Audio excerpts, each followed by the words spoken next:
بسم الله الرحمن الرحيم والضحى والليل إذا سجى ما ودعك ربك وما قلى وللآخرة خير لك من الأولى ولسوف يعطيك ربك فترضى ألم يجدك يتيما فآوى ووجدك ضالا فهدى ووجدك عائلا فأغنى فأما اليتيم فلا تقهر وأما السائل فلا تنهر وأما بنعمة ربك فحدث.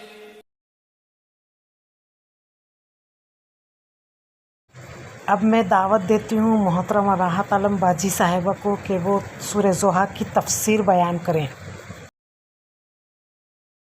تو اس محفل کی فضیلت کے بارے میں بتاؤں گی کہ اللہ کے رسول بخاری شریف کی حدیث ہے، اللہ کے رسول صلی اللہ علیہ وسلم نے فرمایا کہ میں تم کو ایسی چیز نہ بتاؤں جو جنگ میں کافروں کو مارنے سے افضل ہے اور ڈھیر سارا سونا خیرات کرنے سے افضل ہے۔ صحابہ نے پوچھا بتائیے، تو آپ نے فرمایا کہ یہ ذکر، اللہ کا ذکر، مطلب یہ ذکر کی محفل۔ اور ترمذی کی حدیث میں فرمایا کہ تم لوگ جب جنت کی کیریوں میں جاؤ تو خوب چرو۔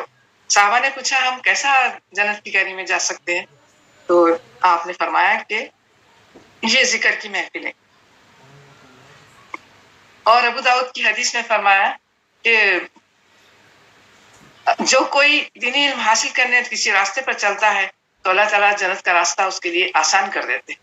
مطلب علم حاصل کر کے بندہ اپنے آپ کو گناہوں سے بچاتا ہے اور ان راستوں پر چلتا ہے جس پر چلتے ہوئے وہ جنت میں پہنچ جاتا ہے۔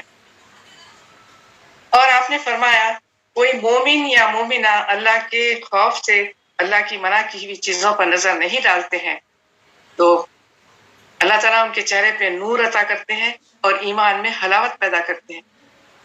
تو غور کریے، ایمان میں جب حلاوت پیدا ہوتی ہے تو اللہ کے ذکر میں مزہ آنے لگتا ہے، عبادت میں مزہ آنے لگتا ہے۔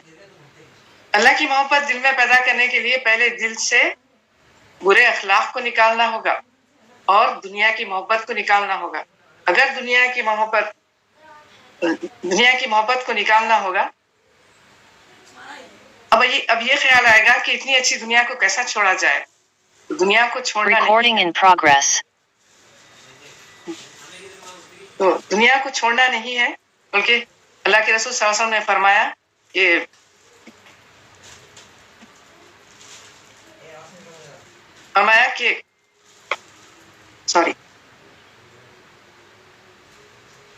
دنیا آخرت کی کھیتی ہے، تو دنیا میں رہ کر ہی ہم کو آخرت کی تیاری کرنا ہے۔ آپ اپنے شوہر کو وقت دیجئے، بچوں کو دیجئے، بزرگوں کو وقت دیجئے، گھر کا کام کریے اور دوستوں کو وقت دیجئے، اپنی تفریح پہ وقت دیجئے، لیکن اپنے پیدا کرنے والے کو بھی وقت دیجئے۔ کہیں ایسا تو نہیں کہ سارا وقت جو ہے بس دنیا کے کاموں میں چلا جا رہا ہے۔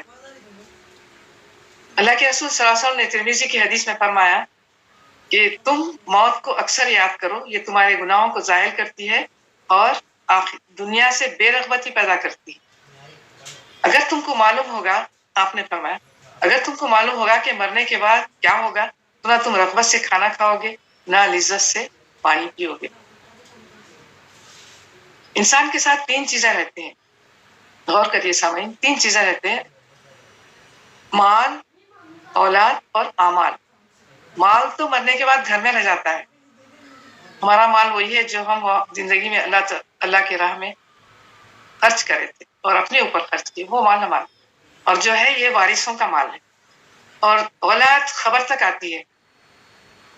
اگر اولاد کو دینی تعلیم دیں گے تو پھر یہ آپ کے لیے ثواب جاریہ ہوگی، آپ کے میرے لیے۔ اور خبر میں کیا آتے ہیں؟ اعمال آتے ہیں۔ تو ہم کو اعمال کے لیے یہاں کوشش کرنا ہے۔ انسان دنیا کی عزت اور کامیابی حاصل کرنے کے لیے سامان جمع کرتا ہے۔ انسان جو ہے عزت اور کامیابی کے سامان جمع کرتا ہے دنیا میں، اور جب موت آتی ہے تو اس کو معلوم ہوتا ہے کہ اصل مسئلہ دنیا کا نہیں تھا جس میں وہ ساری زندگی مشغول رہا، اصل مسئلہ آخرت کا تھا، آخرت کی محرومی، آخرت کی ناکامی، آخرت کا عذاب.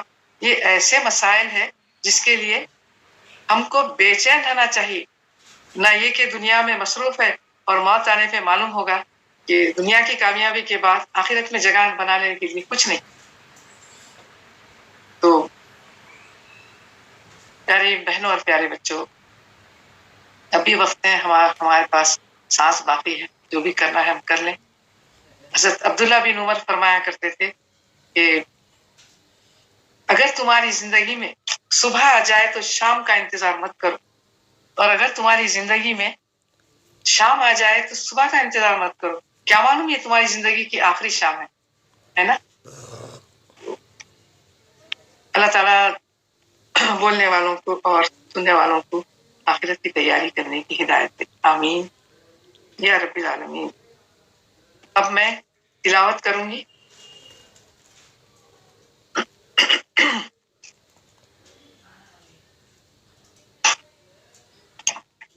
السلام علیکم ورحمۃ اللہ وبرکاتہ. راحت آپا. وعلیکم السلام. خط ہے. جزاک اللہ خیر. بہنوں، براہ کرم آپ لوگوں سے ایک درخواست ہے میری کہ دوران اجتماع جو ہے کوئی گفتگو نہ کریں کسی قسم کی، اور باجی کو بھی مخاطب کر کے درمیان میں تھوڑا سا ڈسٹرب مت کیجیے. آپ لوگ بعد میں ڈسکس کیجیے، بعد میں گفتگو کیجیے. دوران اجتماع یہ جو ہے اجتماع کے اصولوں کے خلاف ہے یہ بات کہ ہم درمیان میں گفتگو کرنے کے لیے مائک کھولیں. معذرت کے ساتھ. سنیے، میں اب تلاوت کر رہی ہوں. السلام علیکم. اعوذ باللہ من الشیطان الرجیم، بسم اللہ الرحمن الرحیم. والضحى واللیل اذا سجا ما ودعک ربک وما قلى وللآخرة خیر لک من الأولى ولسوف یؤتک ربک فترضى ألم یجدک یتیما فآوى ووجدك ضالا فهدى ووجدك عائلا فأغنى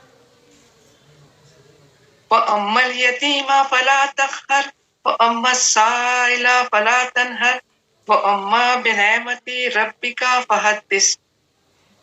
صدق اللہ العظیم.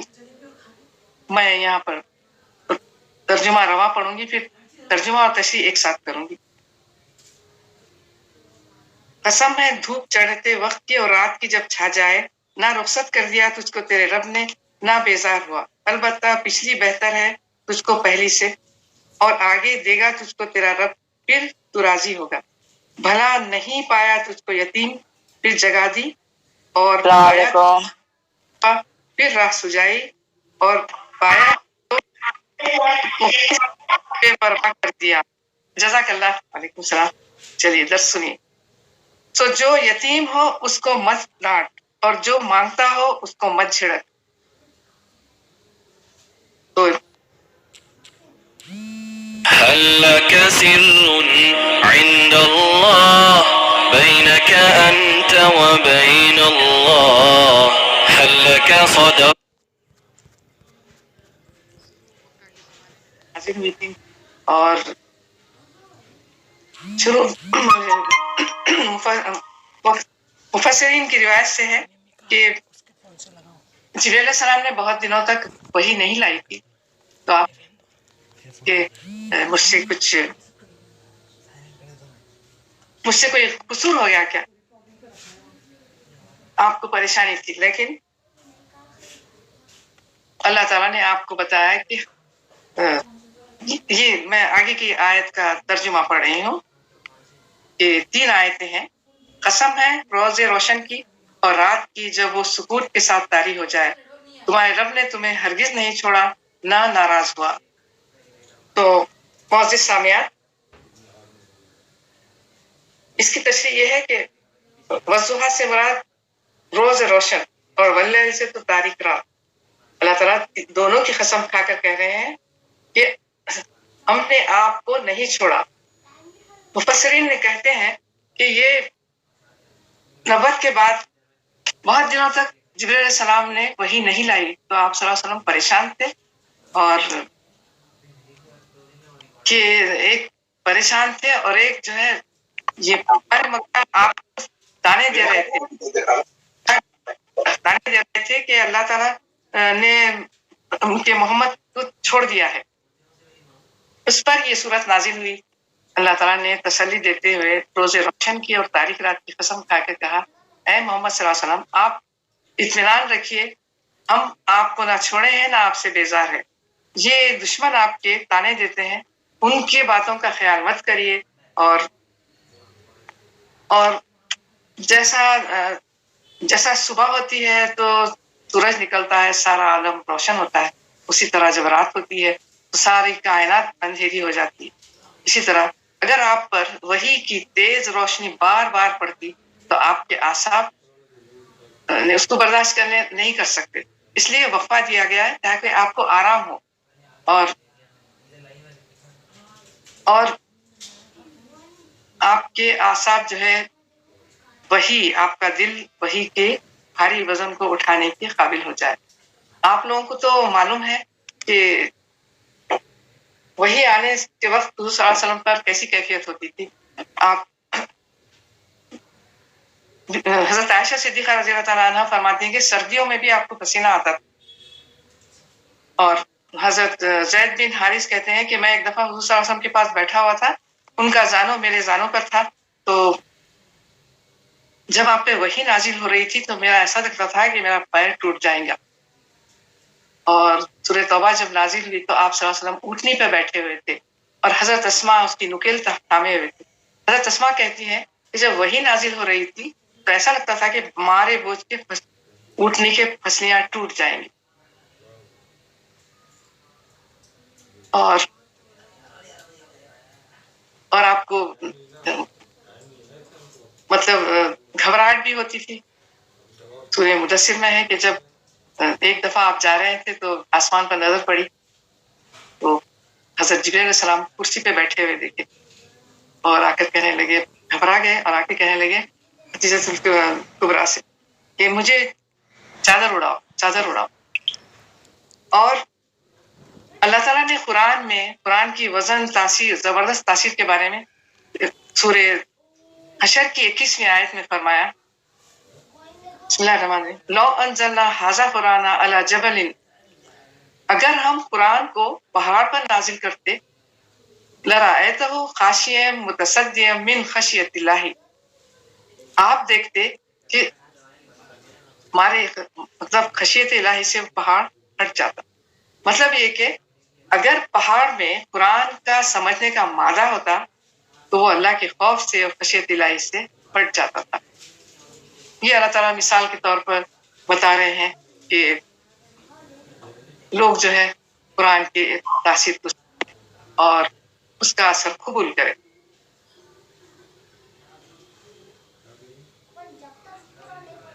تو آگے کی آیت کا ترجمہ ہے،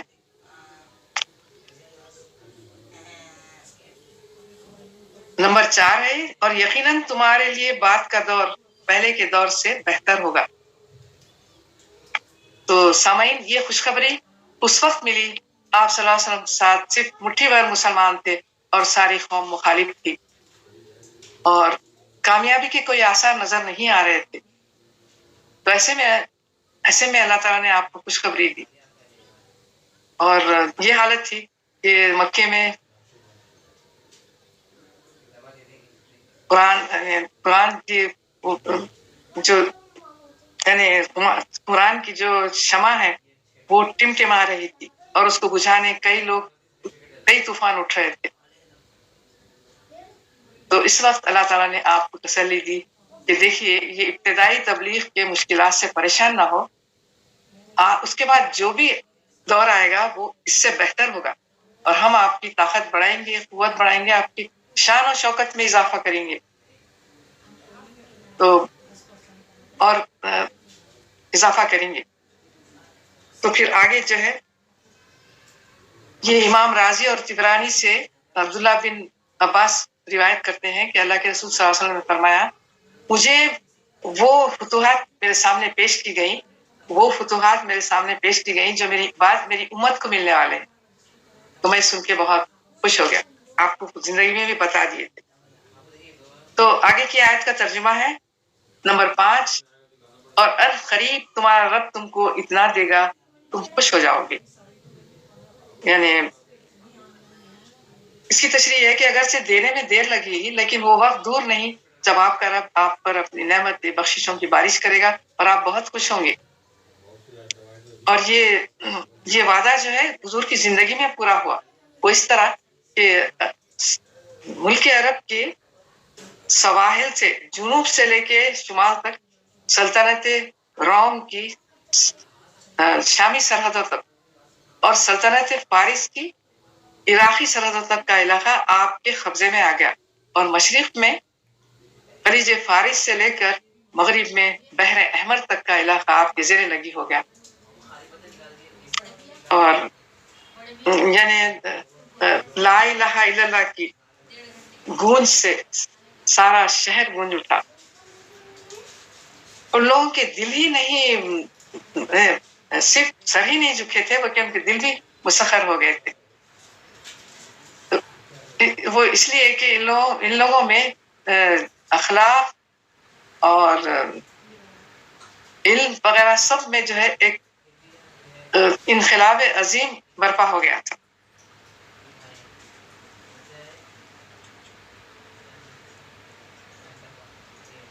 कि एक जाहिलियत में डूबी हुई कौम सिर्फ 23 साल के खलील अरसे में हुज़ूर सल्लल्लाहु अलैहि वसल्लम की तालीमात से इतनी बदल जाएगी, दुनिया की इंसानी तारीख में कोई ऐसी मिसाल नहीं है। और फिर अल्लाह के रसूल सल्लल्लाहु अलैहि वसल्लम ने अपनी बर्पा की हुई तहरीक से वो इतनी कुव्वत से उठी कि एशिया, यूरोप और अफ्रीका के पूरे मुल्कों में छा गई, सारे बहुत से हिस्से पे छा गई। और अल्लाह ताला यानी उसके बाद अल्लाह ताला ने ये जो भी आपको बख्शी है नेमत, उससे आखिरत में बदरजा ज्यादा बख्शेंगे और इनायत नेमतें देंगे। तो आगे की आयत का नंबर 6 का तर्जुमा है, क्या उसने तुमको यतीम नहीं पाया फिर ठिकाना फराहम किया? क्या उसने तुमको यतीम नहीं पाया और फिर ठिकाना फराहम किया? तो इस आयत की तशरीह ये है कि आप इरशाद हो रहा है कि हमने आपको यतीमी से आपके ऊपर मेहरबान है। जब अल्लाह के रसूल सल्लल्लाहु अलैहि वसल्लम के पैदा होने से पहले ही आपके वालिद माजिद का इंतकाल हो चुका था, और 6 ये यतीमी के बारे में ये है तशरीह इसकी कि हाँ, तो वालदा के इंतकाल के बाद फिर आपके दादा ने यानी आपके दादा अब्दुल मुत्तलिब ने 8 साल तक आपकी परवरिश की, और इतनी शफ़क़त से पेश आते थे, इतना चाहते थे और फख्र से कहते थे कि ये मेरा बेटा बड़ा होके नाम पैदा करेगा, मेरा बेटा नाम पैदा करेगा। और उसके बाद दादा के इंतकाल के बाद उनके हकीकी चचा अबू तालिब के ज़ेर परवरिश आए आप, और वो भी इतनी शफ़क़त से पेश आते, इतना चाहते थे, उससे यानी बाप भी उससे ज्यादा नहीं चाह सकता। और हत्ता कि जब नबूवत के बाद उनकी कौम उनकी दुश्मन हो गई तो आप जो है हुज़ूर सल्लल्लाहु अलैहि वसल्लम की हिमायत में 10 साल तक सीना सुपर रहे, अल्हम्दुलिल्लाह। और आगे की आयत नंबर 7 है जिसका तर्जुमा है, आपको नावाकिफ पाया, आपको नावाकिफियत राह पाया और फिर हिदायत बख्शी। मतलब आपको नावाकिफ पाया और आपको हिदायत बख्शी। इसकी तशरीह यह है कि आप सल्लल्लाहु अलैहि वसल्लम नबुव्वत से पहले ही अल्लाह ताला की हस्ती के, अल्लाह के एक होने की वहदानियत के क़ाइल थे, और आप गुनाहों से आपकी जिंदगी पाक थी। लेकिन दीन हक के बारे में उसूल अहकामात से नावाकिफ थे। جب آپ 40 سال کے ہوئے تو اپنی قوم کو مشرکان اطوار میں دیکھ کر بیزار ہو گئے اور آپ کے دل میں ایک اللہ کی عبادت کرنے کا جوش زور سے پوری زور سے موجزن تھا اور عشق الہی کی آگ آپ کے قلب مبارک میں بھڑک رہی تھی اور وصول اللہ مطلب اللہ تک تعالیٰ تک پہنچنے کا راستہ اور ہدایت اصلاح خلق کا سے ناواقف تھے ناواقف تھے. تو اسی جوش طلب میں اور جوش اور فرط محبت اور بے قراری میں سرگرداں آپ پہاڑوں کی طرف جاتے تھے، یعنی سرگرداں پہاڑوں کی طرف جاتے تھے اور اللہ کو پکارتے تھے اور عبادت کرتے تھے. ان کو بظاہر کوئی صاف راستہ نظر نہیں آ رہا تھا.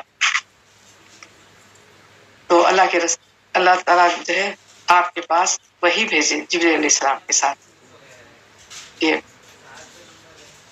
جو سورہ علق ہے تو اس میں وہی میں دین حق کا پورا علم، اللہ تعالیٰ سے ملنے کا راستہ، لوگوں کی اصلاح کا کام، سب کے راز آپ پہ کھول دیے.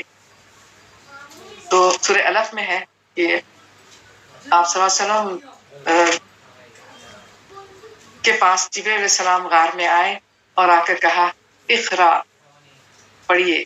آپ نے کہا انا بخاری، میں پڑھا ہوا نہیں ہوں. پھر انہوں نے آپ کو سینے سے لگا کر خوب دبایا. جبریل علیہ السلام نے حضور صلی اللہ علیہ وسلم کو سینے سے لگا کر خوب دبایا اور کہا اقرا بسم ربک الذی خلق، پڑھیے اپنے رب کے نام سے جس نے سب کو بنایا ہے. اس طرح سورہ علق کی 5 آیتیں حضور صلی اللہ علیہ وسلم کو پڑھا دی اور یہ سب سے پہلی وہی آئی تھی جو آپ پر نازل ہوئی. تو آگے کا آیت 7 ہے، آگے آیت نمبر 7 کا ترجمہ ہے، پڑھ رہی ہوں میں، نہیں آیت نمبر 8 کا ترجمہ ہے، 7 تو پڑھ لیا. اور تمہیں نادار پایا اور پھر مالدار کر دیا. تمہیں نادار پایا اور پھر مالدار کر دیا. اس کی تشریح یہ ہے کہ آپ صلی اللہ علیہ وسلم کے والد ماجد ہے، آپ کے ایک اونٹنی اور ایک آدھی چھوڑ کر گئے تھے. آپ صلی اللہ علیہ وسلم کے آپ کی زندگی جو پیدا ہوئے تھے جب افلاس کی تھی، لیکن اللہ تعالیٰ نے آپ کو کبھی تنہا نہیں چھوڑا، ہمیشہ آپ کے ساتھ رہے، آپ کی سہولت دیتے رہے. پھر اللہ تعالیٰ نے آپ کو تجارت کی راہ آپ پہ کھول دی اور مکے کی مالدار خاتون خدیجۃ الکبریٰ رضی اللہ تعالیٰ عنہ جو بعد میں زوجہ بنی، ان کو آپ کی طرف متوجہ کر دیا. پھر آپ صلی اللہ علیہ وسلم ان کے ساتھ تجارت میں مل گئے اور حضرت خدیجہ نے دیکھا کہ آپ کی ایمان، دیانتداری، محنت، یہ سب دیکھ کر آپ متاثر ہوئے اور پھر مال میں بھی، تجارت میں بھی ترقی ہو رہی تھی. یہ دیکھ کر آپ نے اپنا رشتہ آپ صلی اللہ علیہ وسلم کو بھیجایا. پھر بڑوں کے مشورے سے پھر یہ شادی دونوں کی ہو گئی الحمدللہ. اور آپ صلی اللہ علیہ وسلم نے اور بھی محنت، دیانتداری سے تجارت میں محنت کی اور اللہ تعالیٰ نے آپ کی تنگی کو غنا سے بدل دیا. تو یہ اس کے بعد جو یہ 8ویں آیت کا تشریح تھی. اب میں آگے کی آیت جو ہے 9 کا ترجمہ ہے.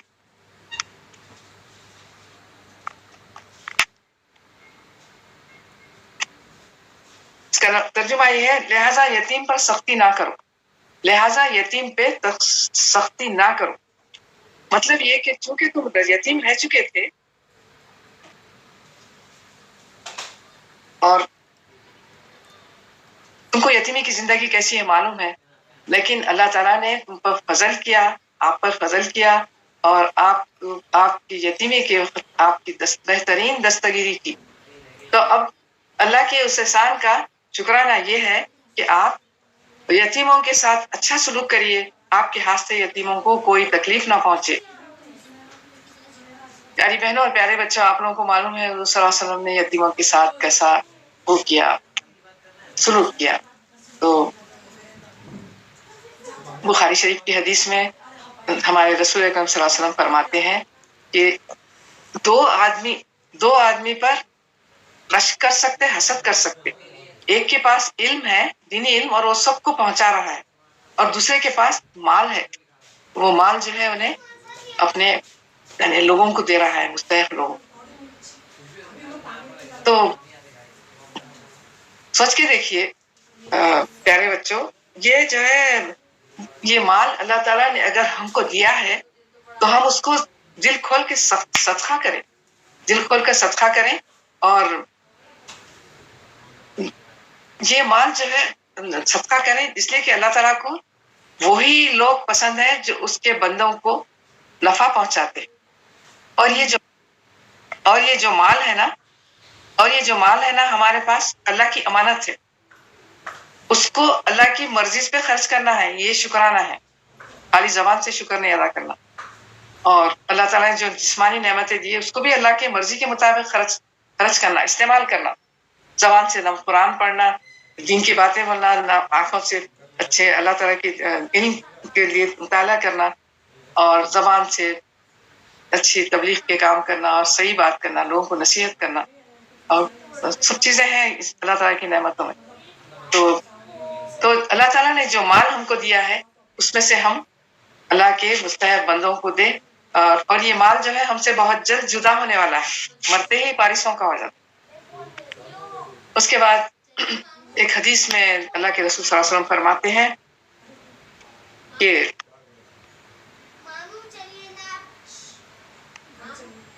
नहीं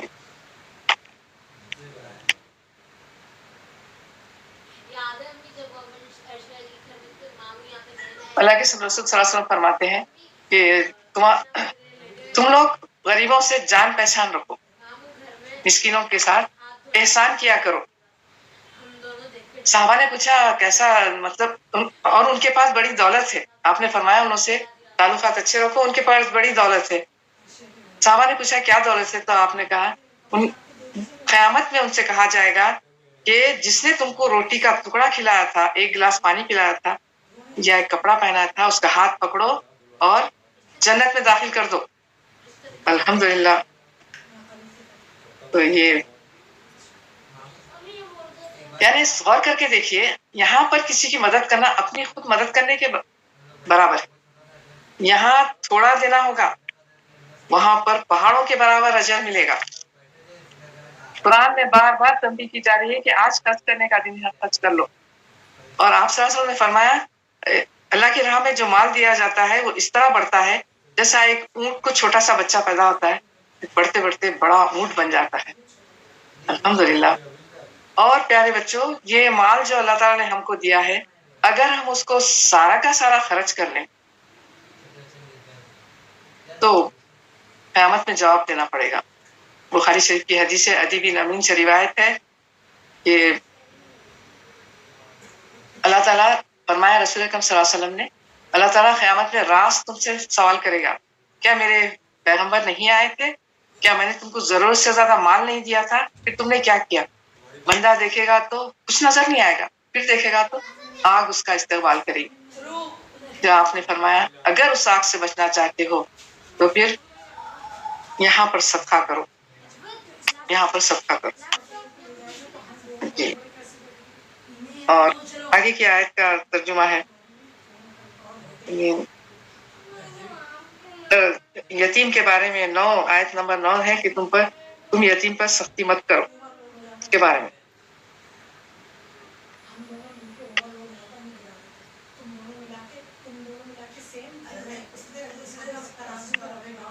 तो यतीम के बारे में अल्लाह के रसूल सल्लल्लाहु अलैहि वसल्लम ने फरमाया था कि बुखारी शरीफ की हदीस है, मैं और यतीम का सरपरस्त मुस्तहिक लोगों का मददगार जन्नत में इस तरह रहेंगे। और फरमाया कोई शफकत से यतीम के सर पर हाथ रखता है तो उसके हाथ के नीचे जितने बाल आते हैं वो सब उतने अल्लाह ताला नेकियां देते हैं और गुनाह माफ करते हैं। यतीम के बारे में अल्लाह के रसूल कैसा आपका वो था, यतीमों के साथ कैसा सलूक था। एक वाकया है मदीने का। आप ईद का दिन था, आप तेज तेज कदमों से जा रहे थे कि अचानक आपके कदम रुक गए। देखा कि सारे बच्चे छोटे छोटे कपड़े अच्छे पहन के खुशी से खेल रहे और एक बच्चा कोने में बैठा हुआ है, कपड़े भी नहीं बदला, गमगीन है। आप सरासर जाते हैं और पूछते हैं क्या बात है, तुम ना कपड़े बदले और तुमने गमगीन क्यों है? तो बच्चा कहता है कि मैं यतीम हूँ, मेरे वालिद का इंतकाल हो चुका है, मेरी माँ। एक के रोने लगा। तो आप सल्लल्लाहु अलैहि वसल्लम ने कहा तुम्हारे माँ बाप कैसा इंतकाल हो गया? तो वो कहता है मेरे वालिद दुश्मनों से लड़ते हुए जंग में शहीद हुए, मेरी माँ ने दूसरी शादी कर ली, मैं उनके साथ गया लेकिन मेरा दूसरा बाप मुझे निकाल दिया। ये कहकर रोने लगा। आप सल्लल्लाहु अलैहि वसल्लम की आंखों में भी आंसू आ गए। इस सर पे शफकत से हाथ फेर कर कहा तुम ये पसंद करोगे कि तुम्हारा बाप मोहम्मद हो, तुम्हारी माँ आयशा हो, तुम्हारी बहन फातिमा हो और भाई हसन हुसैन? अल्लाह के रसूल का नाम सुनकर, फातिमा का नाम सुनकर वो बच्चा संभल गया, आपकी तरफ गौर से देखने लगा और फिर एहतराम से नजरें झुका ली और कहने लगा माफ कीजिए रसूलुल्लाह सल्लल्लाहु अलैहि वसल्लम, मैंने आपको नहीं पहचाना। मेरे माँ बाप आप पे कुर्बान, मुझे आपके उस बाप आयशा सिद्दीक़ा रज़ियल्लाहु तआला अन्हा की जैसी माँ और फातिमा ज़हरा के वैसी बहन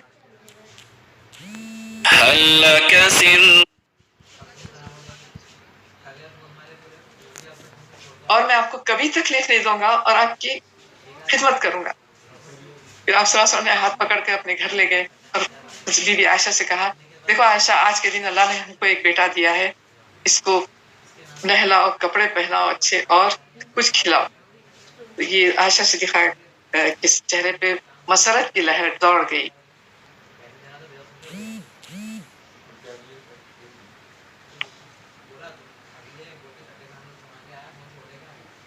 और आगे की आयत का तर्जुमा है साइल को ना झिड़को। मौदूदी साहब लिखते हैं इसकी तशरीह में कि साइल के दो माने हैं। एक तो दीन का इल्म पूछने वाला, मसाइल पूछने वाला साइल। तो उसके बारे में ये है कि अगर आपसे कोई गंवार, उजट और बहुत ही नामाकुल तरीके से सवाल करे तो भी आप बर्दाश्त करना और उसको सब्र से जवाब देना। इल्म का जाम रखने वाले बदतमीज लोगों की तरह नहीं झड़कना और सब्र से उसको बात ना अपने से दूर भगाना। तो ये जो है अल्लाह ताला ने जो इसके बारे में ये है कि आप भी तो नावाकिफ थे, अल्लाह ने आपको हिदायत बख्शी। और साइल के दूसरे माने ये है कि एक तो हाजितमंद जो मांगते हैं उसका मतलब ये है, और दूसरे हाजितमंद है, ये दूसरा माने है हाजितमंद के है। और उसके बारे में ये मतलब है कि अगर तुमसे कोई हाजितमंद आकर सवाल किया तो तुम जो है उसको जो हो सका तो दे दो, नहीं तो नरमी से माजूरत चालो। उसको झिड़कना नहीं, ना अपने से दूर करना। इसलिए कि तुम भी जब नादार थे तो तुमको अल्लाह ताला ने मालदार बनाया था। तो ये इसके बारे में है। बुखारी शरीफ की हदीस में जो है अल्लाह के रसूल सल्लल्लाहु अलैहि वसल्लम ने फरमाया, जो मैं असल में आगे पीछे कर दी थोड़ा, कि माल खर्च करने के लिए जो मैं बताई थी कि अल्लाह ताला को वही लोग पसंद है। और हदीस में भी कि अल्लाह के रसूल सल्लल्लाहु अलैहि वसल्लम ने फरमाया कि मिस्किनों से अच्छा सलूक करो, इनके पास बड़ी दौलत है। क़यामत में कहा जाएगा जिसने एक रोटी का टुकड़ा खिलाया था, पानी पिलाया था और कपड़ा पहनाया था, उसका हाथ पकड़ो और जन्नत में दाखिल करो। और अदी बिन अमीन की रिवायत में भी हदीस सुन चुके हैं आप लोग। अब आगे का यानी इसके बारे में सुन चुके हैं। और आगे की आयत का तर्जुमा है। अब ये प्यारी बहनों और प्यारे बच्चों, ये आखिरी आयत है इस रुकू की। इसका तर्जुमा है और अपने रब की नेमत का इजहार कीजिए, अपने रब की नेमत का इजहार कीजिए। अल्लाह ताला रसूल सल्लल्लाहु अलैहि वसल्लम को हुक्म दे रहे हैं कि हमने आप पर जो इनायतें की नेमतें दी उसका इजहार करिए, जिक्र करिए। तो मजमूई तौर पर तमाम नेमतों का इजहार ये है कि दिल से ज़बान से अल्लाह का शुक्र अदा करे और ये इतराफ़ करे कि ये जो कुछ मुझे मिला है ये अल्लाह ताला की तरफ से मिला है, ये अल्लाह ताला की इनायत है, उनकी मेहरबानी, मेरा इसमें कोई ज़ाती कमाल नहीं। लोग बोलते हैं ना हम मेहनत करके कमाए, अस्तग़फिरुल्लाह। और नेमत नबुव्वत का इजहार ये है कि दावत तबलीग की दावत का हक अदा करे और नेमत कुरान का ये इजहार है कि लोगों में कुरान की काफ़ी अच्छी इशाअत करे और नेमत कौन सा हिदायत का इजहार ये है कि नेमत कुरान का इजहार ये है कि अल्लाह की जो मखलूक भटकी हुई है उसको तालीम दे, सीधे रास्ते पे लाए, और अगर उस दौरान कुछ तकलीफ हो रही, लोगों के ताने रहता ना भाई, तो बर्दाश्त करना। अबुल आला मौदूदी साहब ने लिखा है, कोई दीन की तबलीग करने उठता है तो हाथ धो के लोग उसके पीछे पड़ जाते हैं, हाथ धो के फिर जाते, और जो नहीं तबलीग करते उनसे कोई पूछता है, अस्तग़फिरुल्लाह। तो बड़ा अजर है इसमें, बड़ा अजर है।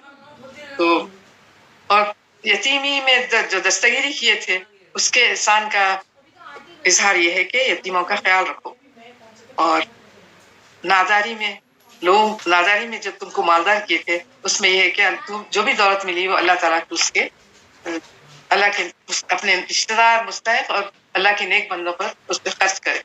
तो अजीज सामियात, अल्लाह के रसूल सल्लल्लाहु अलैहि वसल्लम ने हमको ये सब तालीमात उम्मत को सिखाए हैं, हम भी सीखे हैं, तो और सब अमल करके बताए हैं। ऐसा नहीं कि खाली जबान से बोले, अमल करना, असल अमल करने से आलिम है और जो भी नेक आदमी है सब अमल से ही है। तो अल्लाह के रसूल ने हमको जिस सब चीज़ें बताए हैं, तो हमारा काम ये है कि कुरान पढ़े और हदीस में जो भी पढ़े उस पर अमल करें, इखलास से करें, रियाकारी को अपने पास ना आने दें। और अल्लाह बचाए रियाकारी से, हम भी दर्ज देते हैं, लेकिन हमको भी डर है क्या होता है हमारे साथ मामला, भी अल्लाह की रहमत से हमको उम्मीद है इंशाअल्लाह। तो और बहनों, एक मोमिना को और क्या क्या नेक काम करना है वो तो आप सबको मालूम है, हो सका तो ख़वातीन में इस्लाह का काम करें। तो अल्लाह ताला से दुआ है कि वो बोलने वालों को और सुनने वालों को नेक अमल की तौफीक दे। मेरी यहाँ पर बात खत्म होती है, मेरी तरफ से किसी के दिल को तकलीफ हुई तो माफ़ी चाहती हूँ, और वाखिर दावाना अल्हम्दुलिल्लाहि रब्बिल आलमीन। जज़ाकल्लाह खैर। सुनने के लिए अल्लाह बेहतरीन अजर।